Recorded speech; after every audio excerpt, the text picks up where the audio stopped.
Hi everybody, welcome back to CMN 201. This is for our class for Wednesday the 3rd of February. So last week was our introductory class where basically I gave you a sense of the syllabus and what we would be doing in the course itself. And one of the things that I didn't get to in terms of the syllabus was talking about the plagiarism section. So I just wanted to briefly discuss that. And basically plagiarism is using somebody else's language or ideas without acknowledging the source. And the key is acknowledging the source. Once you've indicated the source, then you're doing research and you're giving due credit. But plagiarism is a pretty serious offense in academia. If you get off easy, so to speak, you can fail the assignment. But if you don't get off easy, so to speak, you could actually be expelled from college with a notation on your transcript that you were expelled because of plagiarism. So it's a pretty serious offense. And I always tell two stories about plagiarism to try to encourage individuals not to plagiarize because it can be a tempting and somewhat easy thing to do. And both of these stories occurred pre-internet. And the first story occurred to me in the early days of my teaching career, where I was reading a paper and it sounded familiar. And that's not that unusual because professors are usually pretty well read. Again, this was pre-internet, so I couldn't go on the internet to try to find the source. And as many sources that exist on the internet to help students plagiarize, there are probably an equal number of sources to help professors figure out if students are plagiarizing. One of my favorites is called Turnitin.com, where I can type in a word or a sentence and then do an electronic search. But again, I didn't have access to any of those things. But it wasn't too difficult for me to figure out where I had read the original piece because it was actually from the college textbook that I had assigned for our class. That this writer had actually lifted several paragraphs out of the college textbook, as if I wouldn't notice. There were a few mechanical errors in there, so I don't know if this was just a sloppy plagiarist or they were hopeful that if their writing wasn't perfect, I wouldn't suspect plagiarism. But that's my story. But it's not nearly as interesting as the other story that occurred around the same time period with a middle-aged professor. And that part is important, a middle-aged professor. And he's reading a group of papers and he realizes that there's a paper that sounds familiar. And again, because it's pre-internet, he can't necessarily look up where he had originally seen this information. So he had to rely on his memory. And where had he read this before? Where had he read this before? And then it occurred to him, he hadn't read it. He wrote it. He wrote it decades earlier when he was an undergraduate student. It was one of his old papers. And it had something to do with the college fraternity that was basically collecting and recycling the papers of its members. And somehow, some way, this student actually got a hold of his own professor's work decades earlier and submitted it in to the professor, and not only got caught plagiarizing, but was plastered all over the academic newspapers. There is such a thing as academic newspapers about the incident, because what are the chances? What is the likelihood of something like that happening? So I use both of these stories as a cautionary tale to avoid plagiarism. And if you'll think about the way this class is constructed, I'm having you do informal writing assignments in response to the films we will be watching. In other words, you don't need to use any outside resources. So hopefully that will decrease, let's say, the temptation to plagiarize. And your final project can be any of a number of things. That, yes, you can write a research paper if you wanted to, but it could also be a critical analysis, which means that you aren't relying on outside resources. And it can also be something much more creative, like the production of your own art, such as the production of your own horror film. So you've got lots of different ways to proceed with this. So I know that many of you may not necessarily have had a chance to get the text. And unfortunately, I have not been able to find that text online. So you are going to have to get the text, whether you purchase the text or you rent the text or you do an interlibrary loan to get the text. But the good news is that the text basically serve as background for the films themselves. So I'll be talking about much of what's in the text. And there are lots of different ways that you can go about interpreting a particular film, so the text is not required for your particular interpretation. But it does give you a good sense of how horror film and cinema as a whole has been analyzed from an academic perspective. And that's something that I wanted to talk about today and give a kind of introduction before we actually begin watching horror films, which is what we will do next class. So what I had assigned for us today was from Projected Fears, one of the texts I assigned from the class, their introduction, as well as from the text Horror Film, some chapters entitled What is Horror, The Why of Horror, and Critics and Censors. Lastly, there is a documentary that I was able to find online that I would like you to watch, entitled Nightmares in Red, White, and Blue. And yes, that's the same Nightmares in Red, White, and Blue as the text that I assigned for the class. So this documentary gives you a good overview of many of the things that are discussed in that text. The documentary is approximately an hour or so long and gives you a nice overview. So what I thought I would do is talk a little bit about some of the readings that I had assigned for today.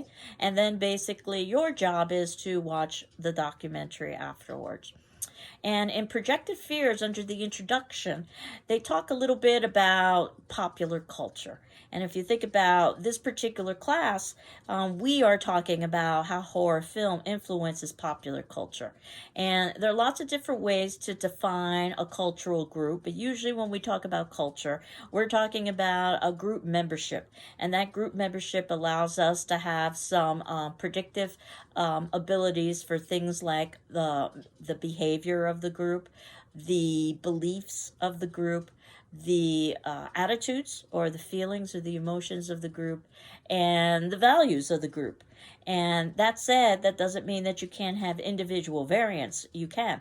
And this is where stereotypes can be very dangerous, that one assumes that just because someone is part of a group that they illustrate the same beliefs, thinking that something is true or false, the same attitudes, they have the same emotional responses to things, the same behaviors, the same actions, and also the same values, which basically include all of those things, and values tend to be very firmly embedded.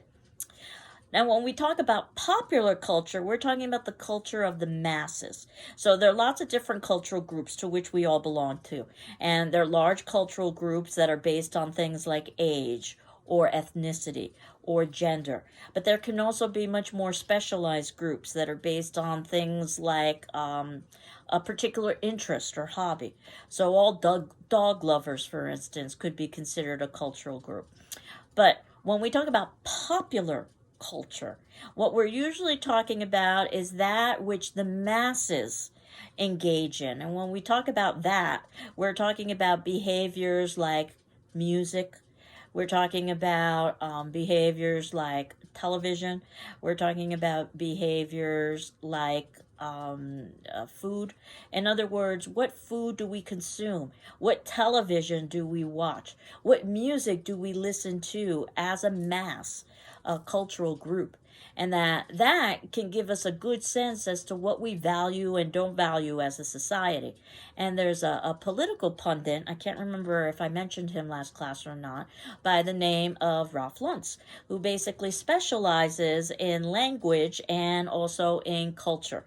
And his argument is that as much as people maintain that they want to be evaluated based on their intellect, that ultimately the way you can get a sense as to someone's value system is to look at the media which they consume. And the media are all of the ways in which we transfer information from one group to another. Things like television and newspapers and magazines and radio and horror film, which is specific to this particular class. That happens to be our topic. So what is mainstream U.S. culture? And what has U.S. mainstream cultural immortality? There are elements of our culture that are basically taught from generation to generation. And these are considered to be cultural icons. So that you may not necessarily have experienced it, but you probably have heard of it. And in terms of horror films, there are several horror films that have earned that status of cultural immortality. For instance, The Exorcist is probably a film that everyone has heard of, whether they've seen it or not.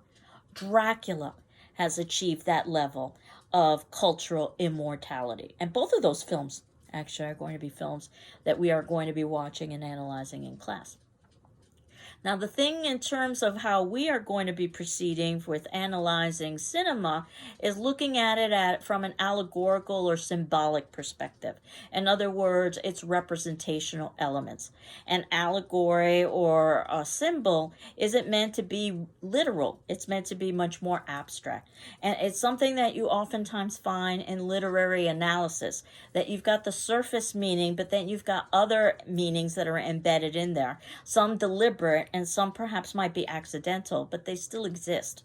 And once we begin examining film, especially horror film, from that particular perspective, what we will see is that these films probably are addressing many of U.S. anxieties during the time period. And the way in which I have structured the class through decade is I've selected films that I think are very representational for the anxieties and fears of that particular decade, though these are anxieties and fears that also are timeless probably and universal on some level, which is why they've probably reached a certain level of cultural immortality. So our collective fears and anxieties, particularly of a generation, horror film tends to be very generational. And it oftentimes appeals to adolescents, a very difficult time, oftentimes for individuals, because they are leaving behind their group identity of the family of their birth and trying to form a sense of independence and ultimately form their own family. So it's a time of a good amount of anxiety and fear. It's a time in which bodies are changing, and it's a time in which risk-taking is occurring in order to separate from the birth family. So horror film tends to appeal in particular to adolescents, but that doesn't necessarily mean that horror film need only appeal to adolescents. And what's interesting about it is that we tend to enjoy that which is familiar, but we also tend to enjoy that which is unfamiliar and shocking. So it's a question of finding a balance between the two.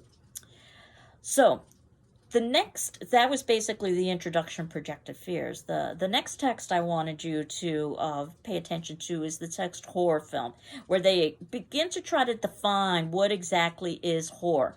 And in fact, you can find certain elements associated with horror, things like monstrosity, fear, anxiety, the threatening of normality or moral order, a figure under threat, possible supernatural elements, that which cannot be explained by science, an eerie atmosphere, a sense of doubling or twos that tend to go on in horror, oftentimes known as the doppelganger, and also ambiguity, that what we will oftentimes find is that there is a certain level of uncertainty, so that you can embrace a supernatural explanation if you so wanted to, but you could also embrace an explanation that is much more scientific or grounded in reason and rationality if you so wanted to. So you could appeal to both levels of audience. There's a lot of genre blending. A genre is just a characterization or a grouping of things when it comes to horror, because sometimes horror is put in the element of sci-fi, or sometimes horror is put into the element of fantasy, or vice versa. And if you think about something like science fiction, the idea is that this could be explained through science eventually. And then we've got some problematic horror films and horror texts, such as Frankenstein, which are defined as horror films and horror texts, but they can also be defined as science fiction, and that the science may be able to explain the events that occur, perhaps not during our time period, but perhaps in the future. And then you think about a fantasy world, an unreal world, and oftentimes, again, you'll see blendings between all of the three. Back when we used to have video stores, you would see that in relation to the categories and video stores. You can probably find that now in Netflix when you're looking at the genres. And sometimes you'll have a film that is placed in multiple categories, both horror and sci-fi, for instance. The why of horror. I mean, why is it that we are attracted to being scared, which is something that probably most people try to avoid? Science has found there is a release of endorphins, and if you think about the thrill associated with something like riding a roller coaster and the adrenaline rush that comes with it. And part of it is because we know that there's a certain level of safety associated with it. That roller coaster would not be as exciting or as satisfying if we were in our own car and we knew that we couldn't control the situation. But the assumption is that we are going to be perfectly safe, so therefore we can experience that. And there's a certain level of catharsis, which is a term that oftentimes is used in Greek drama, a purging of emotion, and that it allows us to experience something. Think about how many people will go to sad movies because they want to cry. And again, that seems counterintuitive. Why would anybody want to be sad deliberately? And individuals will oftentimes respond by saying that they had such a good time and having a good cry. And again, because even though they were sad, they also knew that this was fictional. So they might be crying over the death of a character, but the character is merely an actor playing a role that didn't necessarily happen for real. If it happened for real, it would be very different. Now, there's a text that I did not assign for class, but I do recommend it highly. It's by Stephen King, a name that you might be familiar with because he is very well known in the genre of horror fiction and also in horror films because many of his texts have been turned into film. However, a text that you might not necessarily be familiar with that he authored is called Danse Macabre, where he gives an overview of the history of horror. And in fact, Stephen King has a degree in English, and he's very well versed in the genre as a whole. And he talks a little bit about why individuals watch horror films, because they want to, from his perspective, engage in deviance. This is an opportunity to do that which society forbids us from doing, and then ultimately return to the status quo. So again, this sense of being able to have an adrenaline rush by doing that which is forbidden. Now, there's another text that I didn't assign because it happens to be somewhat academic, more so than the text I even assigned for us, by Robin Wood. It's called An Introduction to Horror Film, and it was really one of the first texts that came out that talked about horror film from an academic perspective. And his argument is that the reason why we're attracted to horror film is because we're interested in that which we have repressed within us. This psychological repression, this sense of otherness that we're not allowed to expose to society. In some ways, he's saying very similar things as what we've discussed thus far in terms of horror. Sigmund Freud, and that's a name you might be familiar with, given the credit for being the father of psychology. And he came out with an essay called The Uncanny that oftentimes is referenced in terms of horror film. That fright itself brings back these repressed, old, and familiar fears that we've had right from the very beginning of time. And that what feels uncanny is that which is familiar, yet also strange at the same time. So take something like a zombie there. It looks like a person, but yet it's not a person at the same time. Julia Kristeva is another theorist that has examined horror film and talks about the idea of body secretions used in horror films and that they are very much representational of the self and other. And one of the reasons why we're attracted to this sense of excretion in horror film is because that which is normally inside, things like blood and bodily fluids, is exposed on the outside. And it's a way for us to see that which is forbidden. Barbara Creed, yet another theorist, talks about monstrosity oftentimes being associated with female because of the fears of our society associated with female. And Carol Clover, yet another theorist, talked about something called the final girl, which is meant to represent the one female surviving victim in a horror film.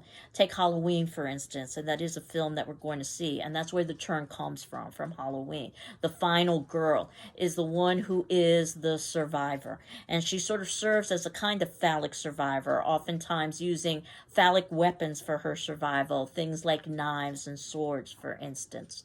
And oftentimes that final girl is someone who is virginal and is viewed to be morally upright, and that's one of the reasons why she, quote, deserves, unquote, to be alive.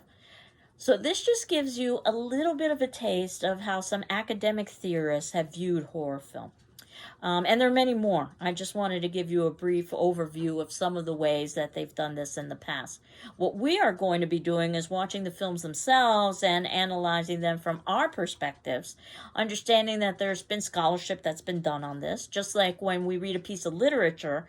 And I think about my own literature classes where individuals read literature and I encourage them to read it from their perspective, but knowing that, of course, they could always do research and look up what scholars and critics have said about that particular film as well, or about that particular piece of literature as well.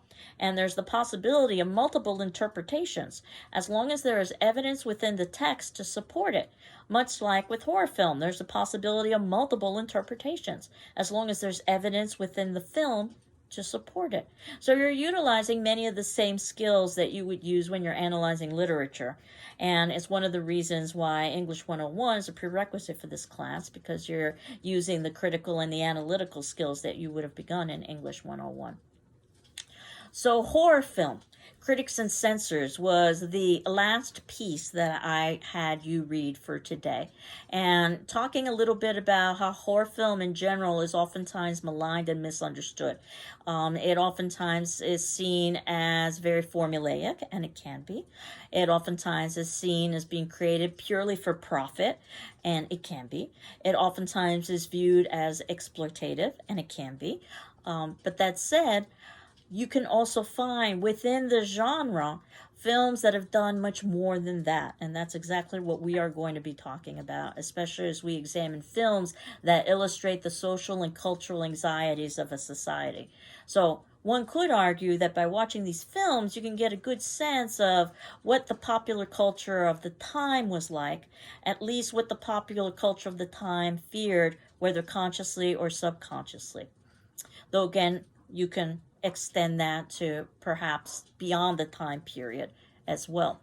So the films have been called sometimes vulgar, immoral, crass, even violent. And in fact, some of the films can have all of those elements and still have academic elements within them that can be analyzed from a critical perspective. And as I was talking about with adolescence and the need to break taboos, it's probably one of the reasons why horror film is so appealing to that particular demographic. Those studies have actually shown that oftentimes you've got older individuals consuming horror films, not necessarily in theaters, but on their own, whether it be through television or it be through a video or streaming. And of course, we know that with some of the shifts that have been going on in our society, and that's even before the virus, watching film in theater has become less and less popular as streaming has become more and more popular. So the documentary entitled Nightmares in Red, White, and Blue was done in 2009, and you can see in the notes below, I've got a link to it. And that is today's attendance question that you would answer on our discussion forum by Thursday the 4th at 6 p.m. So if you need additional time to answer the discussion question, please let me know, and I'll be happy to give you additional time. And while you don't need to respond to your classmates' responses, I ask that you read all of your classmates' responses and my responses to them as well, because I will respond. And that will give you a sense of what we would have talked about in class if we were actually meeting in person. That said, as you're reading the other responses, if something occurs to you that you wanted to add, you could always reply, much like you would perhaps raise your hand in class if there was something that you wanted to answer.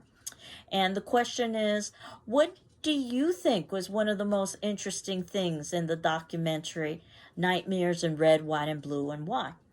And again, what do you think was one of the most interesting things in the documentary Nightmares in Red, White, and Blue, and why? Obviously, there's no right or wrong answer to this question. I like asking questions for which there are no necessarily right or wrong answers, because I'm much more interested in the debate and the thought that goes into that. What we're going to be doing next class is watching what's considered to be the first horror film, The Cabinet of Dr. Caligari. And in terms of readings, what I have for you to read is from our Nightmares book, The Origins of Film Gothic, as well as in our horror film book, Genreification. We'll also talk a little bit about writing journals. Now, your first journal isn't going to be due for a little while. That won't be until the 24th of February. And your first journal will be on The Cabinet of Dr. Caligari. Your thoughts and your responses to it, and everything that we would have discussed up until that point could be something that you could incorporate into a journal, but you don't necessarily have to. So you can think of all of this information as sort of background information. And I'm thinking that you would write about a page or so response to each of the films, but as long or as short as you want it to be. It's meant to be informal, so I evaluate it on a checkmark system, and then basically I view it as a kind of conversation on paper.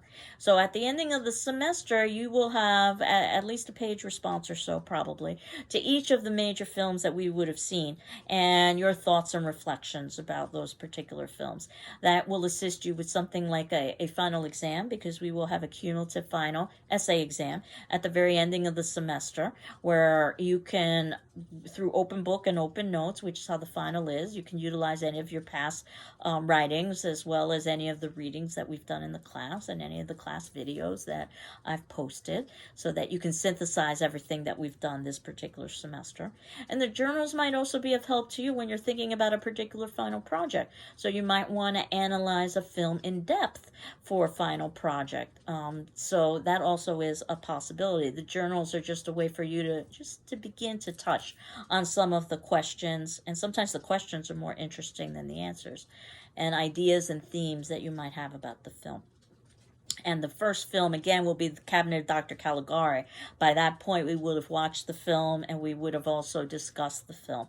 So at that point, hopefully, you would feel that you've got enough information. And we would have also had a class discussion forum about that particular film. So hopefully, that would give you a sense of some of the things that you could pursue with your journal. But again, we'll talk about the journal in greater depth. So I hope you enjoyed the documentary, Nightmares in Red, White, and Blue. And I hope you're doing well. I'm doing well. And next class, we'll begin to talk about The Cabinet of Dr. Caligari. Take care. Bye-bye.